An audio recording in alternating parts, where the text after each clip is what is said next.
Hello साथीहरु, आजको यस भिडियोमा चाहिँ हामीले यस्तो प्रकारको डिजाइन कसरी गर्छौं भन्ने कुरा चाहिँ हेर्न जाँदै छौं र यसलाई चाहिँ हामी अलि जुम गरेर हेर्न सक्छौं। यो यस्तो प्रकारको हाम्रो यो डिजाइन छ। यो चाहिँ यस्तो पुरा नेटले बनेको छ र यस्तो प्रकारको हामीले डिजाइन बनाउनु पर्यो भने चाहिँ हामीले कसरी यसमा चाहिँ हामीले यसरी डिजाइन गर्न सक्छौं भन्ने कुरा चाहिँ आजको यस भिडियोमा चाहिँ हामीहरुले बुझ्दै छौं। र यस्तो डिजाइन बनाउनलाई चाहिँ हामीले सुरुवात गर्नु छ भनेपछि हामी फर्स्टमा गएर फाइलमा क्लिक गरौँ र त्यसपछि न्यूमा गएर क्लिक गरौँ र हामीलाई एउटा पेपर चाहिए हुन्छ। व्हाइट पेपर हामीले लिन सक्छौं र यहाँ गएर इन्चमा राख्दियौ र यसलाई यहाँ चाहिँ 300 राख्दियौ र यसलाई रेक्टेंगलमा लिदियौ। त्यही कारणले 99 नै राख्दियौ। यसलाई यहाँ चाहिँ 9 र अब यसलाई हामी ओके गर्दियौ। ओके भइसक्यो र ओके भइसकेपछि चाहिँ यसलाई अलि जुम गरेर यो पेपरलाई चाहिँ हामी फुल ब्ल्याक गर्दियौ। यसलाई चाहिँ र ब्ल्याक गर्नलाई हाम्रो यहाँ ब्ल्याक कलर देखाइरा छ। यसलाई चाहिँ हामी पिक गर्दियौ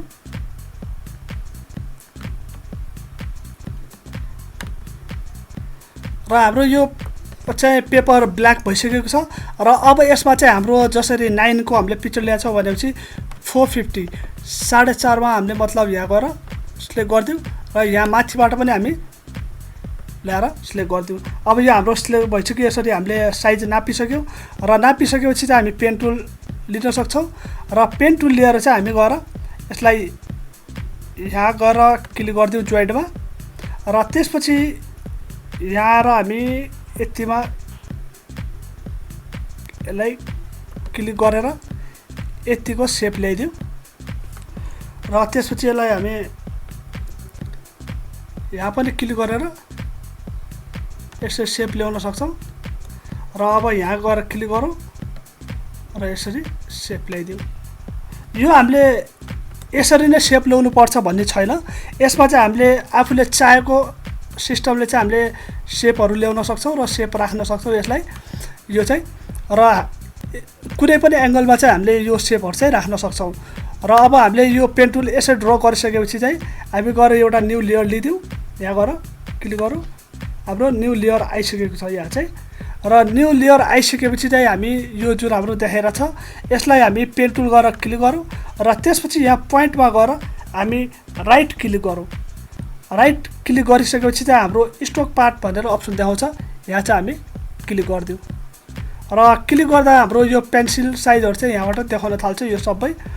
तर हामीले चाहिँ युज गर्नु छ पेन्सिल र यसलाई चाहिँ हामी ओके गर्दियौ र यो हाम्रो पेन्सिल ओके त गर्यौ तर यसमा चाहिँ हाम्रो ब्ल्याक कलर युज भएको छ। हामीलाई चाहिँ व्हाइट कलर युज गर्नुपर्ने हुन्छ। व्हाइट कलर यहाँ गएर क्लिक गरौँ सिलेक्ट गर्न सक्छौं यसरी र अब हामी राइट क्लिक गरौँ र पाथ स्टक पाथमा गएर पेन्सिल हामी चुज गर्न सक्छौं र हाम्रो यहाँ चाहिँ सिलेक्सन अब हामीले पाथ युज गरिसकेपछि चाहिँ हामी गएर अब यसलाई एन्टर गरौँ र अब हाम्रो यो चाहिँ जुन हाम्रो यो देखाइरा छ यो हाम्रो सिलेक्सन भइसकेको छ जुन चाहिँ हामीले एंगलमा हामीले ड्रा गरेका थियौ र यसलाई जुम गरौँ यसरी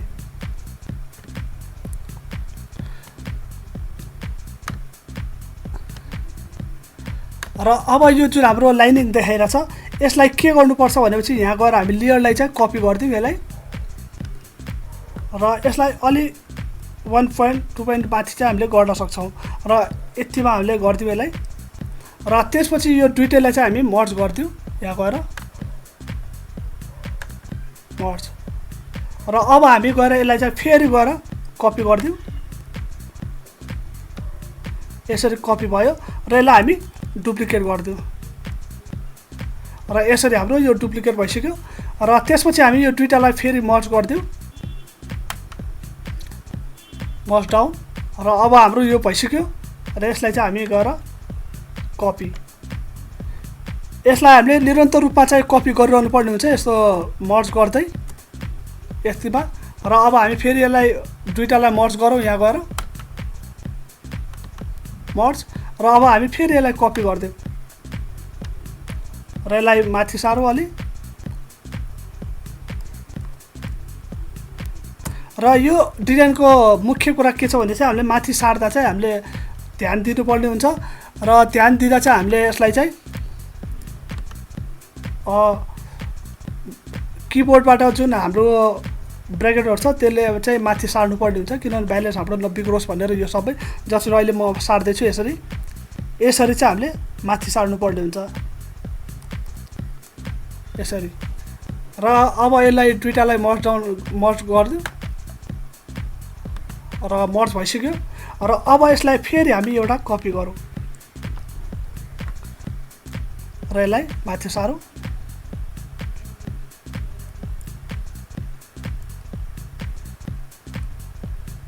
र लगभग यो यतिमा हामीले चाहिँ राख्दियौ यसलाई माथिसम्म नलागौँ यतिसम्म राख्दियौ र राखेर चाहिँ अब यसलाई हामी के गरौँ त कन्ट्रोल किबोर्डमा कन्ट्रोल क्लिक गरेर यो माथिलाई हामी सिलेक्ट गर्दियौ र सिलेक्ट गर्यौ र त्यसपछि हामी कुनै पनि कलर चुज गर्न सक्छौँ यसमा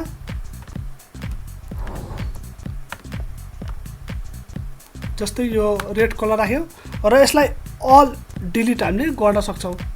यसरी र अल डिलिट गरेपछि हाम्रो कलर फिल भयो र अथवा हामीले यताबाट पनि कलर फिल गर्न सक्छौँ यसरी तर यसले हाम्रो पोइन्टेड चाहिँ देखाउँदैन त्यसैले अल डिलिट गरेको राम्रो यसबाट र त्यसपछि हामी यो सिलेक्सन हटाइदियौ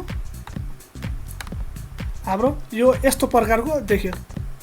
र यो दुईटैलाई अब हामी मर्ज गर्दियौ लेयरमा गएर मर्ज डाउन र त्यसपछि अब हामी यसलाई अलि छोटो गरौँ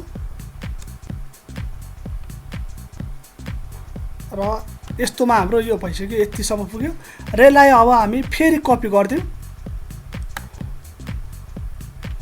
यतिमा र अब यसलाई कपी गरेर हामी एडिट मेनुमा गएर यसलाई ट्रान्सफर्ममा र त्यसपछि यसलाई हामी रोटेट गर्दियौ र रोटेट गरेर हामी यहाँ ल्याएर यसरी राख्दियौ अथवा कुनै पनि एंगलमा चाहिँ हामीले राख्न सक्छौँ यस्तो तर मैले चाहिँ यसमा यसरी राख्दै छु र अब यो दुईटालाई हामी फेरि मर्ज डाउन गर्दियौ लेयरमा गएर मर्ज डाउन भइसक्यो हाम्रो यहाँ देखेर छ यसलाई कपी गरौँ फेरि र त्यसपछि अब हामी यसलाई यहाँ गएर एडिट मेनुमा क्लिक गरौँ र त्यसपछि ट्रान्सफर्ममा गएर हामी भर्टिकलमा गएर क्लिक गरिदियौ र हाम्रो यस्तो भइसक्यो यसलाई हामी तल ल्याएर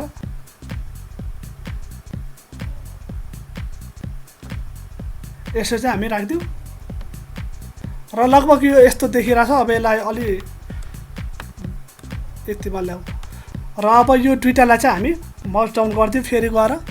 लेयरमा गएर क्लिक गरौँ र मर्ज डाउन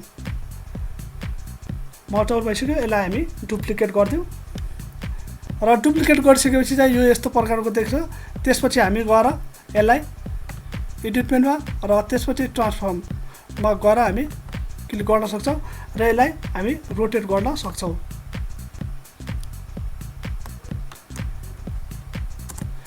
र रोटेट गरिसकेपछि हाम्रो यो डिजाइन यस्तो प्रकारको देखिरहेछ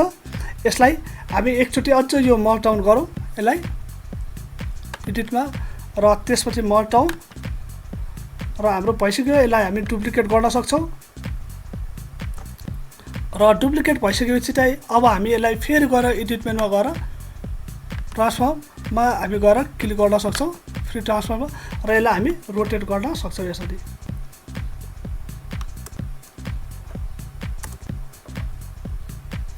र यो डिजाइन चाहिँ हाम्रो यस्तो प्रकारको देखिसक्यो यहाँ चाहिँ हाम्रो तयार भइसकेको छ यतिसम्म र अघिको हाम्रो डिजाइन चाहिँ यहाँ छ यो चाहिँ हेर्न सक्छौँ हामी यो र त्यसपछि हामीले अहिले ड्र गरेको डिजाइन चाहिँ हाम्रो यस्तो प्रकारको छ यहाँ यसरी चाहिँ हामीले हेर्न सक्छौँ र अब यसलाई हामी जुम गरेर हेरौँ यसलाई हाम्रो जुन एंगलबाट पनि हामीले हेर्दा चाहिँ हाम्रो नेटले बुनेको चाहिँ हाम्रो देखाइरहेछ यहाँबाट र अब हामी यसको कलर पनि चेन्ज गर्न सक्छौँ यसलाई यतिमा राखौँ र यसलाई हामी सिलेक्सन गरिदियौ यो दुईटैलाई सिलेक्सन गरे पनि हुन्छ अथवा एउटा माथिलाई हामी सिलेक्सन गरिदियौ र अब हामी यसलाई गएर कलर चेन्ज गरिदियौ यहाँबाट हामी कुनै पनि कलर युज गर्न सक्छौँ यता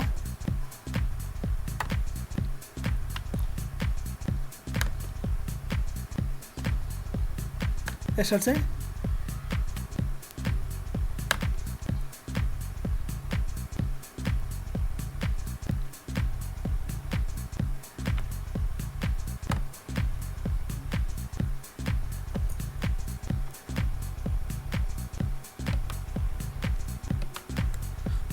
यो चाहिँ हामीले यस्तो प्रकारको डिजाइन चाहिँ यहाँ ड्र गर्यौं यो चाहिँ र हामीले यसमा डिजाइनिङमा के हुन्छ कि हामीले डिजाइनिङमा जस्तो पनि डिजाइन गर्न चाहिँ हामीलाई सजिलो हुन्छ एउटा सानो कुराले पनि हामीले ठुलो राम्रो डिजाइनहरु चाहिँ गर्न सक्छौं तर डिजाइनिङमा चाहिँ मुख्य एकदम सानो सानो हामीले कुराहरुमा चाहिँ ध्यान दिनुपर्ने हुन्छ र अब हामीले यो चाहिँ पुरा यतिसम्म हामीले गरिसक्यौं र अब यो हामी यसरी हेर्न सक्छौं यो डिजाइन हाम्रो कस्तो भइसक्यो भनेर तपाईहरुले आफै भन्न सक्नुहुनेछ र आजको यस भिडियोमा चाहिँ हामीहरुले एउटा नेटको डिजाइन गर्न चाहिँ सिक्यौं त्यसरी नै हामी अर्को भिडियोमा पनि अरु डिजाइनहरुको बारेमा कुरा गर्नेछौं त्यसैले चाहिँ अर्को डिजाइनहरु चाहिँ अरु भिडियोहरु चाहिँ हेर्न नभुल्नु होला।